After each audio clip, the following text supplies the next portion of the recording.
আমার কাছে প্রচুর পেশেন্টরা আসে এবং তারা এটা জিজ্ঞেস করে যে ডাক্তারবাবু আমরা মাঝে মাঝেই না খুব লাইট হেডেডনেস হয়ে যায়, আমাদের ডিজি লাগে, আমাদের মাথা ঘোরে, আমাদের মাথা ঝিমঝিম করে, হালকা লাগে মাথাটা, তখন শুয়ে পড়তে ইচ্ছে করে, দাঁড়িয়ে থাকতে কষ্ট হয়। এইটা নিয়ে আমরা আলোচনা করব যে কি কারণে এরকম হঠাৎ হতে পারে। আপনার হঠাৎ মাথা ঘুরতে পারে, হঠাৎ ডিজি লাগতে পারে, মাথা হালকা হয়ে যেতে পারে, কি কারণে আপনার হতে পারে।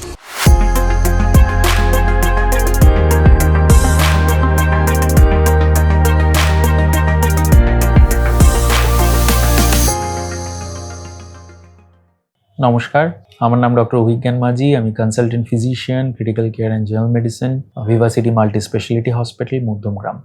আমরা সারাদিনে এত বেশি স্ট্রেসে থাকি, এই স্ট্রেসগুলো আমাদেরকে বিভিন্ন রকম প্রবলেমের মধ্যে দিয়ে ফেলে। তো আমরা এই ডিজিনেস বা লাইট হেডেডনেসের one of the major reason হচ্ছে আপনার ব্লাড প্রেশার, আপনার ডিহাইড্রেশন লেভেল। আপনি যদি রেগুলার একটা চেক আপের মধ্যে না থাকেন, এই স্ট্রেস রিলেটেড ইস্যুর জন্য আপনার ব্লাড প্রেশার ফল করতে পারে। আমরা যে দেশে থাকি প্রচন্ড ঘাম হয় আমাদের, বা যারা ধরুন ডায়াবেটিক পেশেন্ট তারা প্রচুর ইউরিন করে। তো আপনি যদি প্রপারলি জল না খান, আপনি কিন্তু ভীষণভাবে ঘামতে থাকবেন এবং আপনার কিন্তু মনে হবে যে আমার মাথা ঝিমঝিম করছে। তো আমরা যখন দাঁড়িয়ে থাকি তখন কি হয়, মাধ্যাকর্ষণের জন্য, গ্র্যাভিটির জন্য আমাদের বডিতে পায়ের দিকে পুলিং হয় ব্লাডের। So it's a leg pooling বলি আমরা ব্লাডের। তো ব্লাড ব্রেনে খুব বেশি যেতে পারে না। তো আপনি যখন খুব বেশিক্ষণ দাঁড়িয়ে থাকবেন, আপনার বডিতে যদি খুব ডিহাইড্রেশন থাকে, তখন কি হয়, আপনার ব্রেনে ব্লাড চলাচল বা শরীরের উপরের দিকে ব্লাড চলাচল একটু কম হয়। সেই কারণে মাঝে মাঝে আমাদের খুব ডিজি লাগে। তো এই লাইট হেডেডনেসের জন্য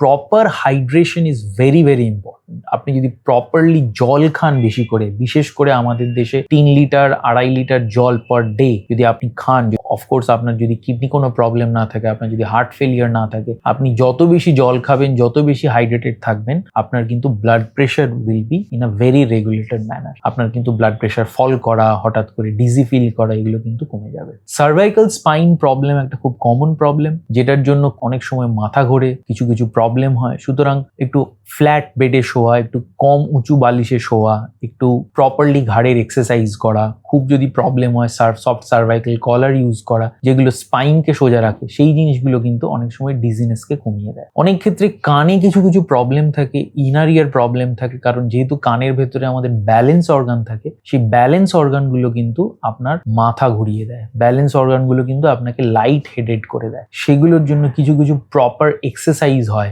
যেমন অ্যাপ্লাইজ এক্সারসাইজ আমরা বলি, ভেস্টিবুলার রিহ্যাবিলিটেশন এক্সারসাইজ আমরা বলি। সেই এক্সারসাইজগুলো যদি আপনারা করতে পারেন, এগুলো সিম্পল ইউটিউবে পাওয়া যায়, সিম্পল কোনো ইন্টারনেটে is very much available. Severe কিছু কারণে এটাও হতে পারে যেগুলো মেডিকেল অ্যাটেনশন দরকার বা ডাক্তারবাবুর কাছে যাওয়া দরকার। যেমন আপনার যদি কোনো হার্টের প্রবলেম থাকে, সাডেনলি আপনি ইউ ক্যান ফিল ডিজি। আপনার যদি একটা মাইল্ড হার্ট অ্যাটাক হয়, you can suddenly feel dizzy. আপনার যদি কোনো ব্রেনে স্ট্রোক হয়, suddenly you can feel dizzy, you can feel light headed. তো এইগুলোর জন্য আপনার নিউরো ডেফিসিটস হবে, আপনি অজ্ঞান হয়ে যেতে পারেন, আপনার কথা জড়িয়ে যেতে পারে, আপনার বুকে পেন হতে পারে। তো যখন এইরকম সিমটমস কিছু আপনি ফিল করবেন লাইট হেডেডনেসের সাথে সাথে, আপনি তখন আপনার ডাক্তারবাবুর সাথে যোগাযোগ করুন, আমাদের সাথে যোগাযোগ করুন। আমাদের ডেসক্রিপশনের নিচে যে লিঙ্ক রয়েছে, সেই লিঙ্কে কোয়ারিজ আপনাদের যদি হয় আপনারা পাঠান, আমাদের ইমার্জেন্সি নাম্বার আপনারা যোগাযোগ করুন। আমাদের এখানে টিম রয়েছে 24/7, তারা আপনাদের সাথে যোগাযোগ করবে, তারা আপনাদেরকে হেল্প করবে। আপনি যখনই কোনো প্রবলেমে পড়বেন, সাডেন প্রবলেমে পড়বেন, আমাদের এখানে এমার্জেন্সি অ্যাম্বুলেন্স সার্ভিস রয়েছে, সেগুলো আপনাকে হেল্প করতে পারবে। প্লাস আমাদের এখানে 24/7